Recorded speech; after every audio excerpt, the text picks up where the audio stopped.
Introduction. Students, today we will learn about ecosystem.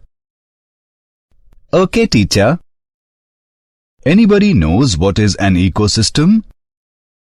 Yes, teacher. A system that includes biotic factors and abiotic factors functioning together as a unit. Very good. What do you mean by biotic factors? It includes all the living things. And what is an abiotic factor? It includes all the non-living things such as sunlight, which helps living things to grow. Well said. In this lesson, you will learn the functioning of an ecosystem.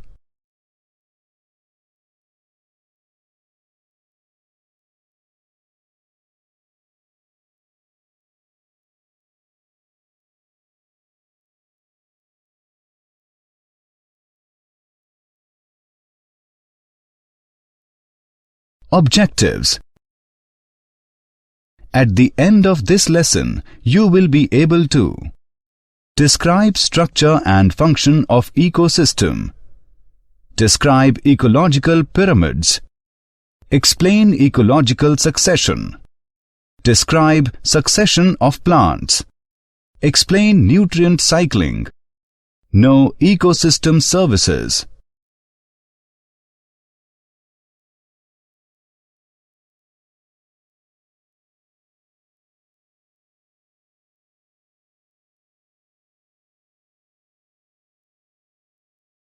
Ecosystem, structure and function. An ecosystem consists of all the biotic and abiotic factors in an area and their interactions. The arrangement of organisms in each ecosystem forms one or more layers or strata, each comprising the population of particular kind of species is called stratification. Stratification also occurs in large bodies of water such as lakes and oceans. In these, the layers are distinguished by light penetration, temperature, amount of dissolved oxygen, etc. The major functions of an ecosystem are productivity, decomposition, energy flow, nutrient cycling.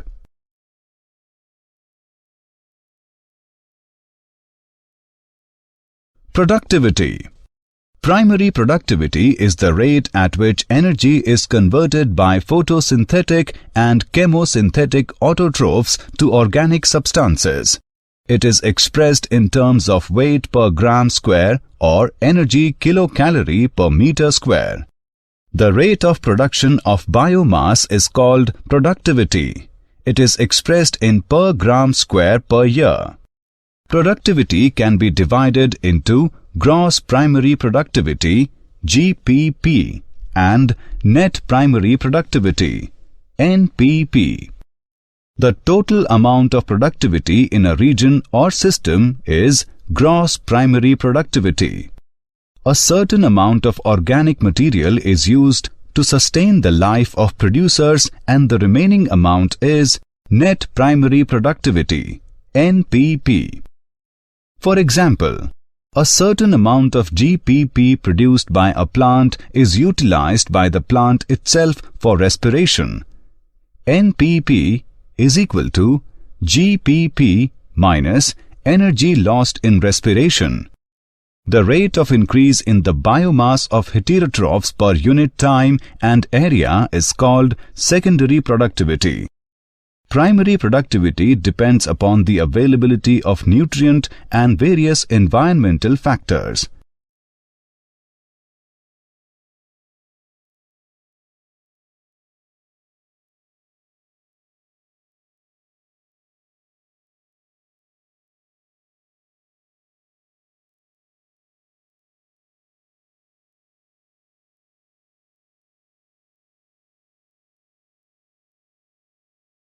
Decomposition.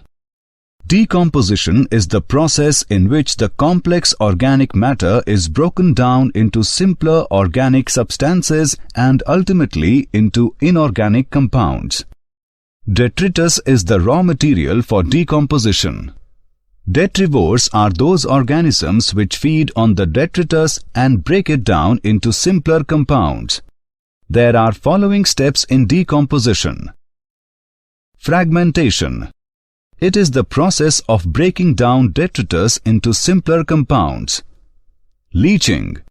Natural process by which water-soluble substances such as fertilizers, pesticides are washed out from soil or wastes. Catabolism.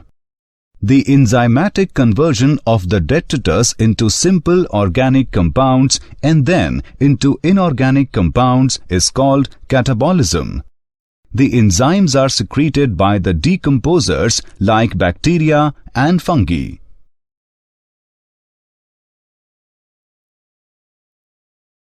Steps of decomposition. Humification. The process of formation of humus is called humification. The creation of humus in soil after interaction with bacteria which has broken down dead and dying biological matter into humus. The created humus decreases the rate of decomposition. Mineralization. It is the process in which the humus is degraded by certain microbes and inorganic nutrients are released.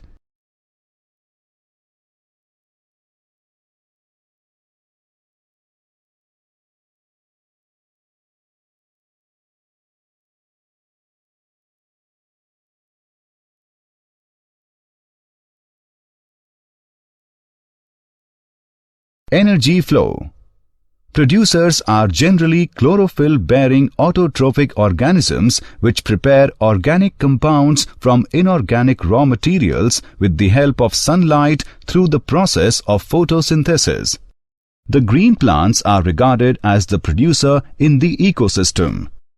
A consumer is the organisms that obtain nutrients or food from other organisms. This is also a heterotroph.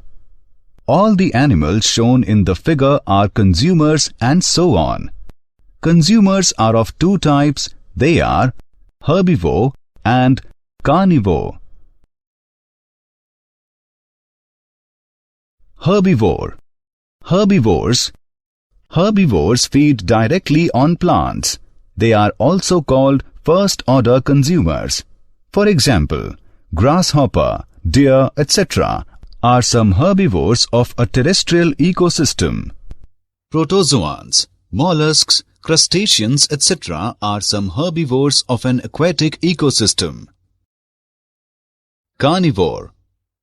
Carnivores are animals which feed or prey upon other animals.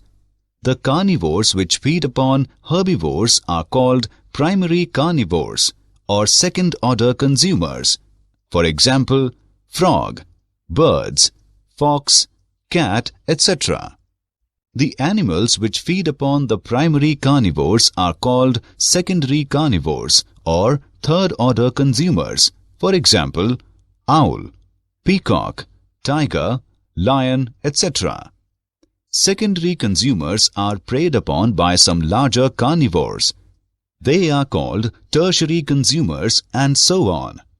The larger carnivores such as lion, tiger, etc., which cannot be preyed upon further, occupy top position in the food chain and are called top carnivores.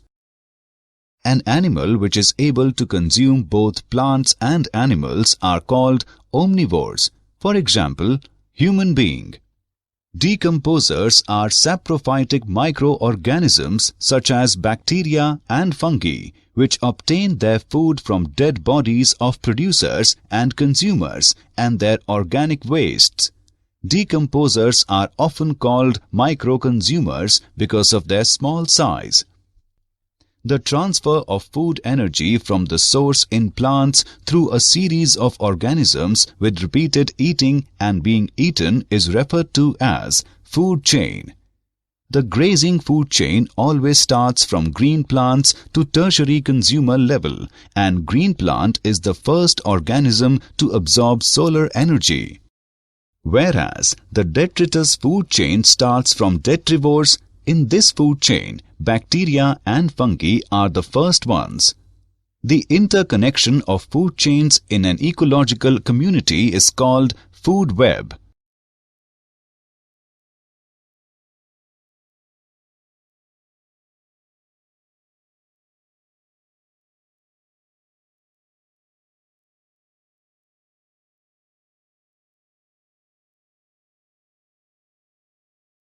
Energy flow. Trophic level. Organisms occupy a place according to their feeding relationships in the food chain, and that place is called as their trophic level. Plants that produce energy from the sun and nutrients are the first trophic level. After that, herbivores that eat plant are at second trophic level. At the third level, first level carnivores are present because they eat herbivores. At the fourth level, second level carnivores are present because they eat first level carnivores. The amount of living material present in different trophic levels at a given time is called standing crop.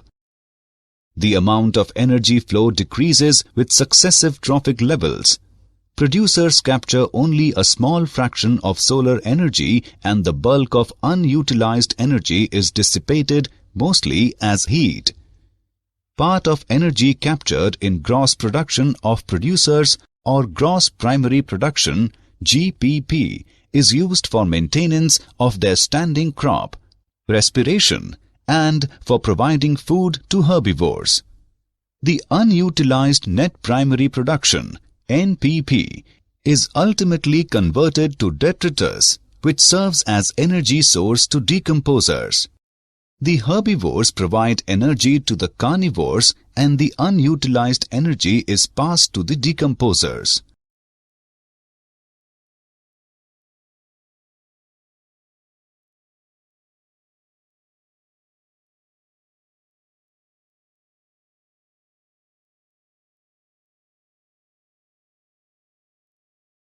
Ecological pyramids.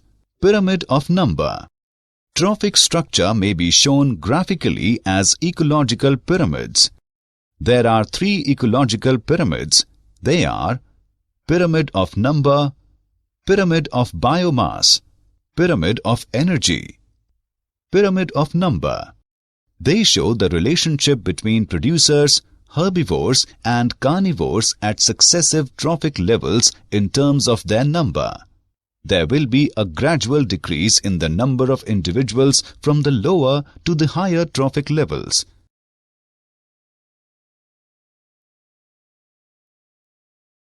Pyramid of biomass. Pyramid of biomass. It is a graphical representation to show the relative amounts of biomass at each trophic level. In this, organisms are collected from each feeding level, dried and then weighed. This dry weight represents the amount of organic matter of the organisms. In aquatic ecosystem, the pyramid of biomass is inverted shaped as it shows a sharp decrease in biomass at higher trophic level.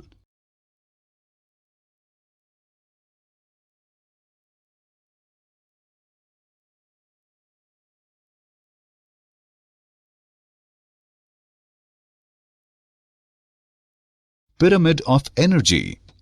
Pyramid of energy. Energy pyramids are never inverted. These pyramids depict the transfer of energy from one trophic level to the one above, and clearly show that the amount of energy available to higher trophic levels is significantly less than that available to lower levels.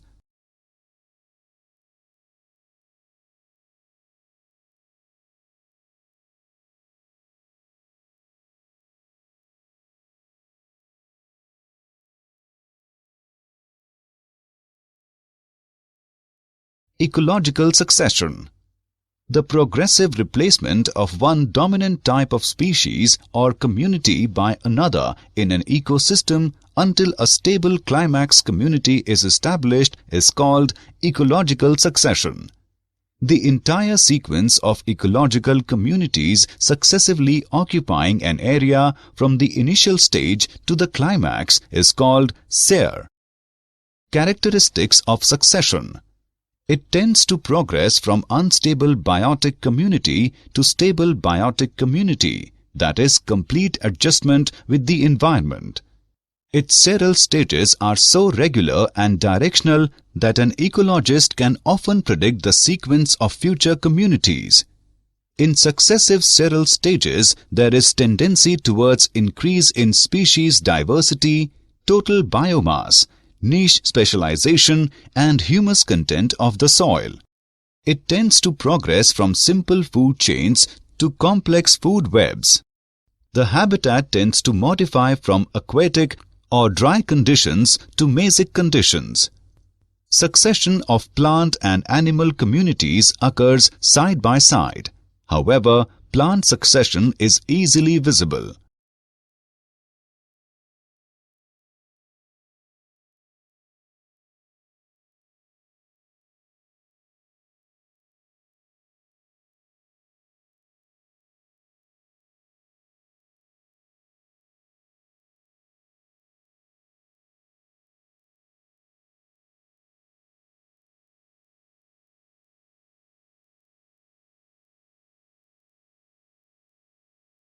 Types of succession. There are two types of succession: primary succession, secondary succession. Primary succession. It is a biotic succession that occurs on a substratum like bare rock, lava sediments, sand dunes, new island exposed out of the sea, or a newly developed lake or pond, etc.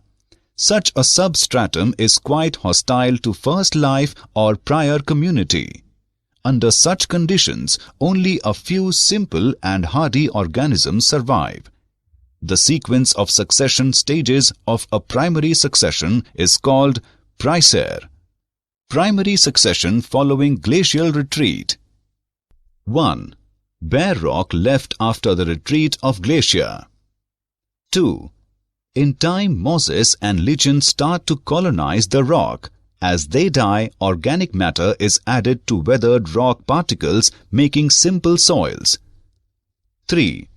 As the soils develop, grasses and small herbaceous plants start to grow. 4. Deeper soils hold more water. 5. Eventually, trees establish, leading to the development of a climax community on mature soils.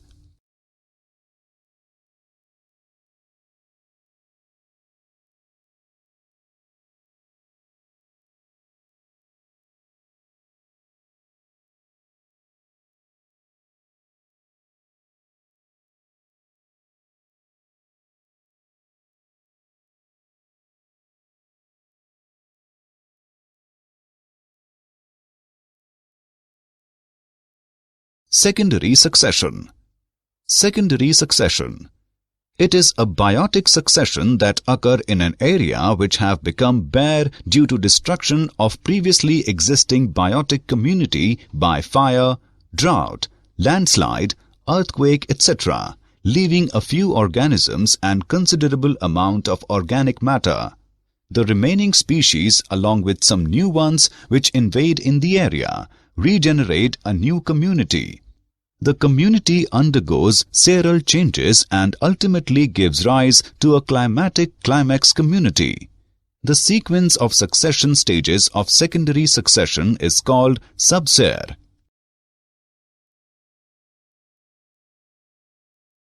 Succession of plants.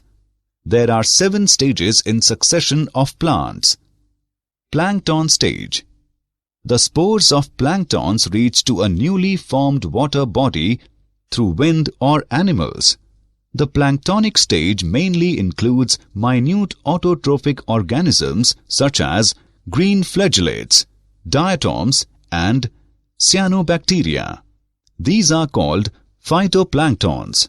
The population of phytoplanktons is balanced by zooplanktons that feed on the phytoplanktons. Death and decomposition of phytoplanktons mix with silt and form a soft mud at the bottom of pond, which favor the growth of next seral stage. Rooted submerged state. The soft mud mixed with organic matter favors the growth of submerged plants like Potamogeton, Hydrilla, Vallisneria, Utricularia, Zenichelia, etc.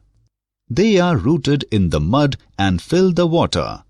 Accumulation of silt and sand around the plants make the water body shallower.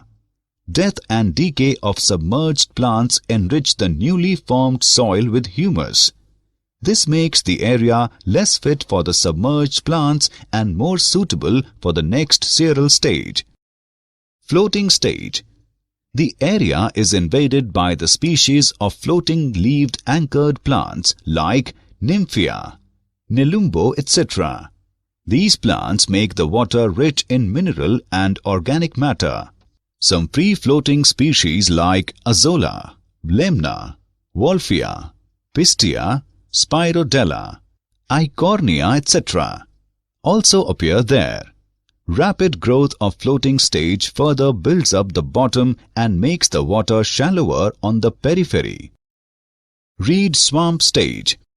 The amphibious plants like Typha, Phragmatis, Sagittaria, Scirpus, etc. replace the floating plants in the area.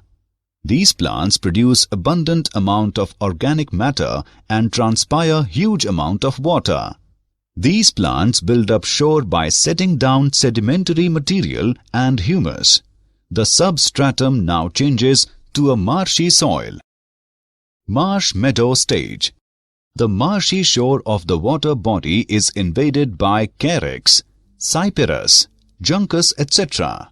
Some grasses like Themeda, Decanthium, and some herbs like Caltha, Campanula, Polygonum, etc. also inhabit the area. The plants add more humus in the area. Woodland stage. At this stage, the area is invaded by some shrubby plants which can tolerate bright sunlight as well as water-logged conditions. For example, Cephalanthus. They cast shade and make the soil dry by rapid transpiration.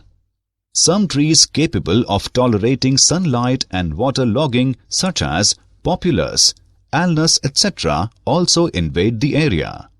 These plants further lower down the water table by their transpiration and build up more soil. Climax forest.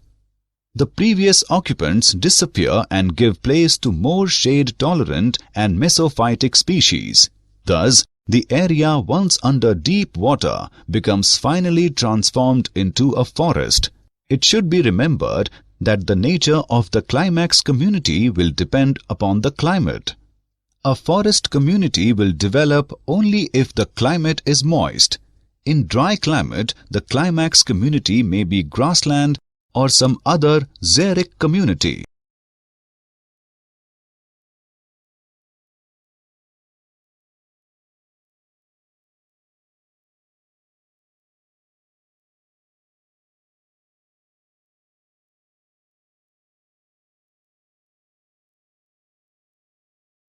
Nutrient cycling. The continuous exchange of nutrients, elements among organisms and between organisms and their physical environment is called biogeochemical or nutrient cycle. Types of nutrient cycle. Gaseous, sedimentary. The source of gaseous nutrient cycle is present in atmosphere. Examples of gaseous nutrient cycle are carbon, nitrogen cycle, etc. The source of sedimentary nutrient cycle is present in crust of earth. Examples of sedimentary nutrient cycle are phosphorus, potassium cycle, etc.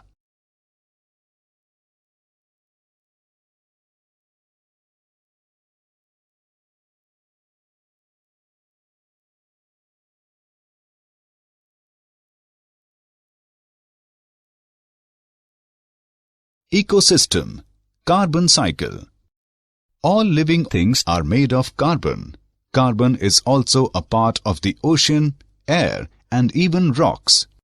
In the atmosphere, carbon is attached to some oxygen in a gas called carbon dioxide.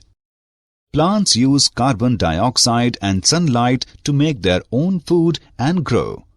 The carbon becomes part of the plant. Plants that die and are buried may turn into fossil fuels made of carbon, like coal and oil, over millions of years. When humans burn fossil fuels, most of the carbon quickly enters the atmosphere as carbon dioxide. Carbon dioxide is a greenhouse gas and traps heat in the atmosphere. Without it and other greenhouse gases, Earth would be a frozen world. But humans have burned so much fuel that there is about 30% more carbon dioxide in the air today than there was about 150 years ago, and Earth is becoming a warmer place.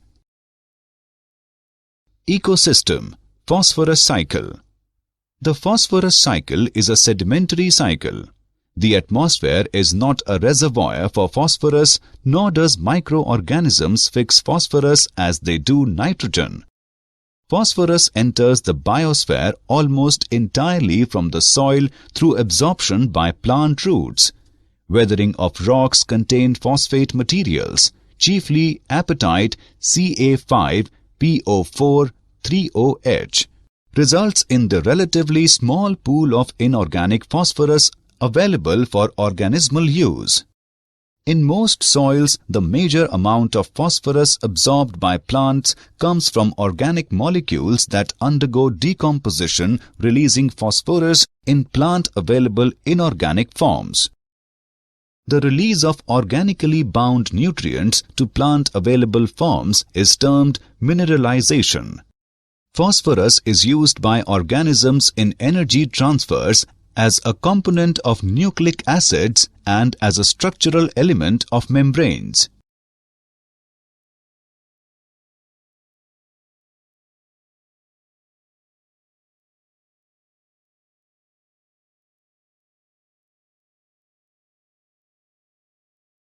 Ecosystem services.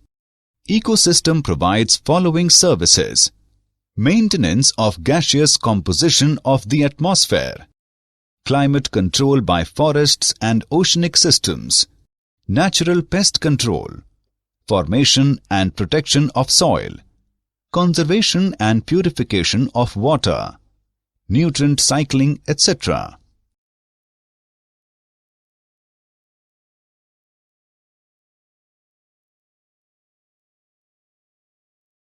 Did you know?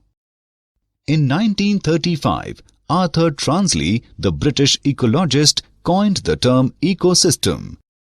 With a few supplies and a sunny corner, it is possible to grow tropical fruit plants indoors. Across the globe, deforestation is a major contributor to climate change.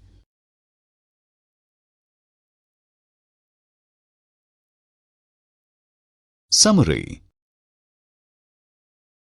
Let us summarize what we have learned.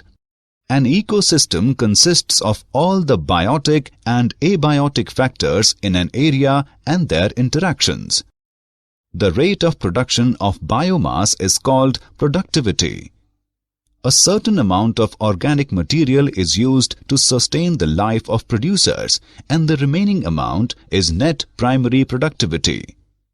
NPP is equal to GPP minus energy lost in respiration. Decomposition is the process in which the complex organic matter is broken down into simpler organic substances and ultimately into inorganic compounds. Herbivores feed directly on plants. Carnivores are animals which feed or prey upon other animals.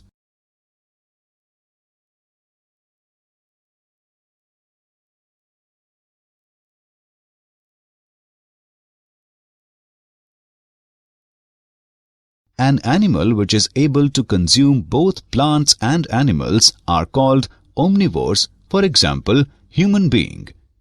The transfer of food energy from the source in plants through a series of organisms with repeated eating and being eaten is referred to as a food chain. The interconnection of food chains in an ecological community is called food web.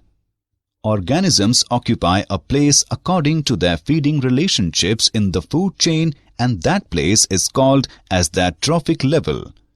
Trophic structure may be shown graphically as ecological pyramids. The progressive replacement of one dominant type of species or community by another in an ecosystem until a stable climax community is established is called ecological succession.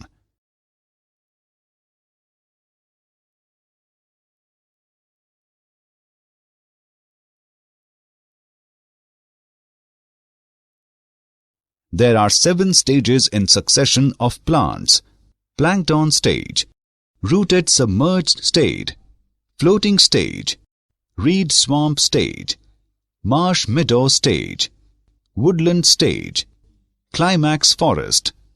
In carbon cycle, the reservoir pool is atmosphere or hydrosphere. In phosphorus cycle, the reservoir pool is lithosphere.